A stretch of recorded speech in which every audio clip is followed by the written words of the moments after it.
السلام علیکم خواتین و حضرات، آج ہم آپ کے لیے غالب کی جو غزل لائے ہیں اور جسے ہم سمجھنے کی کوشش کریں گے، اس کا پہلا شعر ہے: دل میرا سوز نہا سے بے محابہ جل گیا، آتش خاموش کی مانند گویا جل گیا۔ بے محابہ کا مطلب ہوتا ہے بے تکلف، بے خوف،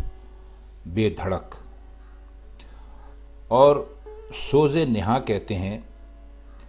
وہ جلن جو چھپی ہوئی ہو۔ سوز کہتے ہیں جلن کو اور نہا کہتے ہیں چھپے ہوئے کو، اور آتش خاموش کہتے ہیں دبی ہوئی آگ جو بظاہر بجھی ہوئی معلوم ہو لیکن اندر اندر جل رہی ہو۔ یعنی آپ نے دیکھا ہوگا کئی مرتبہ چولہے میں جو راکھ ہوتی ہے وہ اوپر سے دکھائی دیتی ہے کہ اس کے اندر کچھ نہیں ہے، لیکن آپ ذرا اسے کریدیں تو اس کے اندر پہلے گرمی اور اس کے بعد اس کے اندر آگ ہوتی ہے، چنگاریاں ہوتی ہیں، یا کچھ ایسا ہوتا ہے جو سلگ رہا ہوتا ہے، جو آپ کو نقصان دے سکتا ہے۔ تو وہ کہتے ہیں کہ میرا دل اس سوزش سے، اس جلن سے جو اندر ہی اندر اپنا کام کر رہی تھی، اس نے جلا دیا ہے، اور سمجھنا یہ چاہیے کہ وہ اس آگ کی طرح جل گیا جو بظاہر راکھ معلوم ہوتی ہے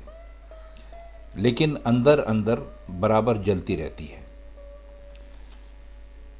اچھا شعر ہے، اس میں غالب نے ایک اچھی بات کہی ہے۔ تو اس کا اگلا شعر دیکھتے ہیں کہ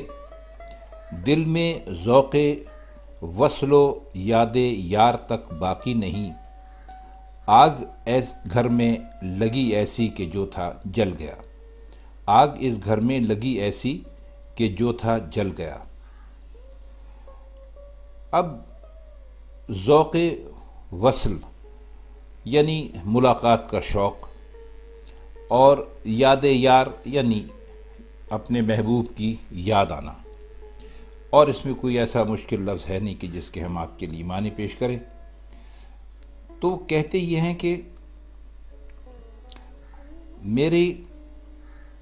وہ عشق بھی کیا ہوا کہ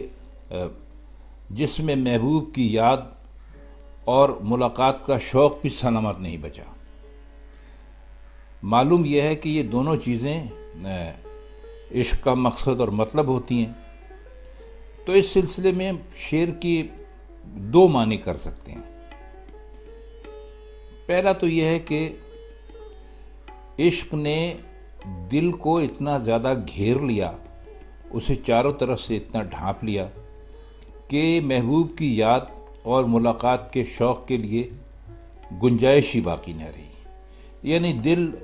پورے کا پورا عشق بن گیا۔ اور دوسرا مطلب یہ ہو سکتا ہے کہ محبوب کی مسلسل لاپرواہی اور سنگ دلی سے عاشق کی مایوسی اور نا امیدی آخری حد تک پہنچ گئی، اور جس کے بیان کے لیے عاشق کو زیادہ بہتر یہ لگا کہ جو چیزیں عشق کی جان تھیں انہیں بھی نہ ہونا ہی قرار دے۔ تو وہ کہنا یہ چاہتا ہے کہ مایوسی ایسی صورت اختیار کر چکی ہے کہ اب ملاقات کا شوق یا ان کی یاد، اس کی کوئی جگہ میرے دل میں باقی رہ نہیں گئی۔ آئیے اگلے شعر کی طرف چلتے ہیں کہ میں عدم سے بھی پرے ہوں ورنہ غافل بارہا، میری آہ آتشیں سے بالے عنقا جل گیا۔ اب یہ شعر جو ہے اس میں دو چار ذرا مشکل الفاظ ہیں جن کے معنی ہم آپ کی خدمت میں عرض کر دیتے ہیں۔ عدم کہتے ہیں اصل میں انسان کے وجود ہونے سے پہلے جو فضا ہے اس کو عدم کہتے ہیں، یعنی جہاں کچھ بھی نہیں ہوتا اور وہاں سے پھر کچھ بن جاتا ہے۔ تو وہ کہتے ہیں کہ میں تو اس دنیا سے بھی جو کسی نے دیکھی نہیں اور جو شاید ہے ہی نہیں، میں تو اس سے بھی پرے ہوں ورنہ میری تو آہ آتشی یعنی آگ برساتی ہوئی جو آہ ہے اس سے بالے عنقا جل گیا۔ اب دیکھیے عنقا جو ہے وہ ایک کہتے ہیں کہ ایک پرندہ ہے جو کہ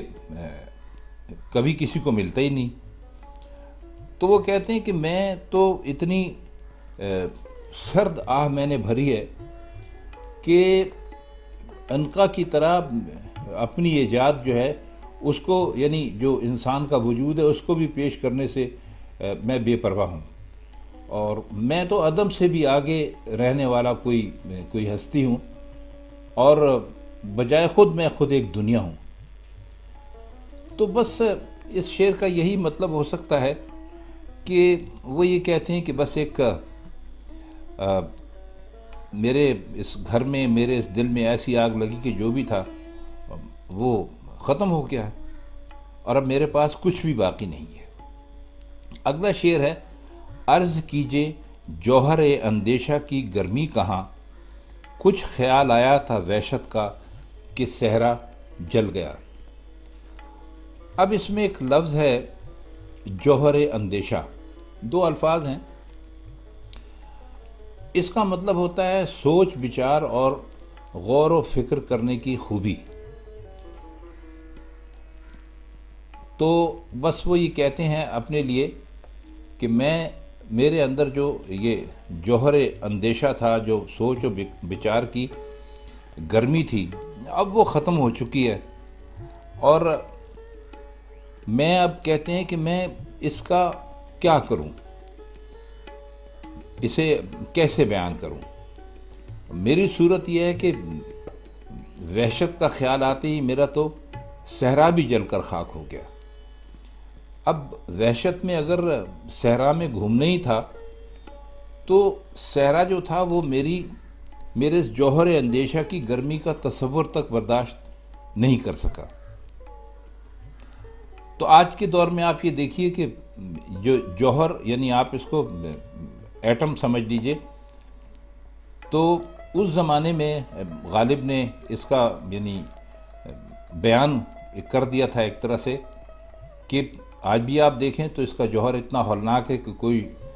کوئی بھی چیز فی الفور تباہ کر سکتا ہے، برباد کر سکتا ہے۔ تو یہ کہہ سکتے ہیں کہ غالب جو ہے وہ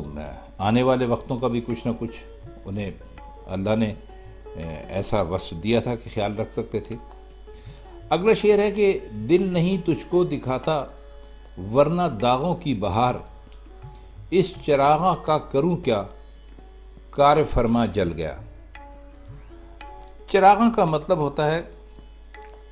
بہت سے چراغ، لیکن اس لفظ کو چراغ کی جمع نہ سمجھیں، اور کار فرما ہوتا ہے حاکم، یعنی دوسروں سے کام لینے والا۔ تو وہ کہتے ہیں کہ میرے پاس دل ہی نہیں رہا ورنہ تمہیں دکھاتا کہ جو میرے سینے میں داغوں کی بہار ہے اس کا کیا رنگ ہے، میں کیا کروں۔ داغوں کے ان بے شمار چراغوں کا انتظام کرنے والا اور ان سے کام لینے والا ہی باقی نہیں رہا۔ تو وہ یہ کہتے ہیں کہ یہ سب رونقیں دل کی وجہ سے تھیں، اور دل کی وجہ سے ہی دل میں چراغ جلتے تھے اور روشنیاں ہوتی تھیں۔ تو وہ کہتے ہیں کہ اب کار فرما جو تھا دوسروں سے کام لینے والا، یہاں مراد ان کی اپنا دل ہے، وہ نہیں رہا، تو اب کیا کیا جا سکتا ہے۔ شعر میں اصل میں سینے کے داغوں کو چراغاں سے انہوں نے تشبیہ دی ہے، اور دل کو اس چراغاں کا یوں سمجھ لیجیے کہ بادشاہ بتایا ہے، یعنی وہ بتایا جو کام لیتا ہے۔ اس کا اگلا شعر ہے، بلکہ اس کا مقطع ہے، میں ہوں اور افسردگی کی آرزو غالب کے دل، دیکھ کر طرز تپا کے اہل دنیا جل گیا۔ اس میں اب جو مشکل لفظ ہے افسردگی، تو آپ جانتے ہیں اداسی، اور طرز تپا کے اہل دنیا، طرز تپاک کہتے ہیں کسی کے ملنے کے انداز کو، تو وہ کہتے ہیں کہ وہ انہوں نے اصل میں اس کو طنزاً یہاں استعمال کیا ہے، اور افسردگی سے مراد ان کا یہ ہے کہ دل کا بجھ جانا، دل بجھا ہوا ہے، دل میں کوئی خوشی نہیں ہے۔ تو وہ کہتے ہیں کہ یہ جو اہل دنیا ہے، ان کا میں جو یہ منافقانہ برتاؤ اور انداز دیکھتا ہوں تو میرا دل اس طرح جل کے بجھ گیا ہے کہ اس میں سے تمام آرزوئیں اور تمنائیں ختم ہو گئی ہیں، اور اس میں صرف افسردگی اور اداسی کی آرزو ہی باقی رہ گئی ہے۔ تو خواتین حضرات، یہ ایک مختصر سی غزل تھی مرزا غالب کی، جو ہم نے مشکل الفاظ کے معنی کے ساتھ آپ کی خدمت میں پیش کی۔ تو اب اگلی محفل تک کے لیے آپ سے اجازت چاہتے ہیں۔ انشاءاللہ جلدی غالب کی کسی اور غزل کے ساتھ آپ کی خدمت میں پھر حاضر ہوں گے۔ تب تک کے لیے اللہ حافظ۔